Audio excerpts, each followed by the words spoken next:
நான் அவர்களை பிடிப்பேன், விட மாட்டேன் அப்படின்னு சொல்லி அவன் இருதயம் கடினப்பட்டு பின்தொடர்ந்து வந்தாங்க. அந்த நேரத்தில் இஸ்ரவேல் புத்திரர்கள் திரும்பி அவங்க தன் கண்களை ஏறெடுத்து பார்க்கும் பொழுது ரதத்தோடு குதிரையோடு இவங்களை பிடிப்பதற்காக வரும் பொழுது வேதம் சொல்லுகிறது, இஸ்ரவேல் புத்திரர்கள் மிகவும் பயந்தார்கள். இஸ்ரவேல் புத்திரர்கள் மிகவும் பயந்தாங்க. இன்னைக்கு அதே நிலைமை தான் நம்முடைய வாழ்க்கையில். எகிப்தில் அடிமையா இருக்கும் பொழுது நாம பயந்தோம். எகிப்தில் நம்மளுடைய நன்மைகளை சத்துரு திருடும் பொழுது நாம் பயந்தோம்.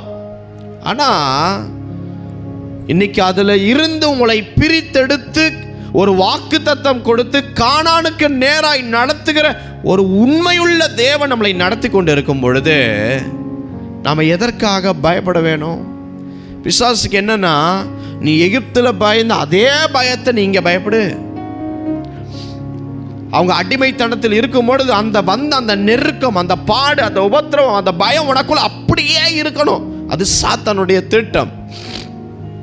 இப்ப பாருங்க, தன் கண்களை ஏறெடுத்த பொழுது அவங்க பின்தொடர்ந்து வருகிறதை பார்த்து இந்த இஸ்ரவேல் புத்திரர்கள் பயந்து மோசே ஐயாவை பார்த்து சொல்றாங்க, அப்பா மோசே, எகிப்துல அந்த பிரேத குழிகள் இல்லைன்னு எங்களை இந்த வனாந்தரத்தில் சாகும்படி கொண்டு வந்தீங்களா?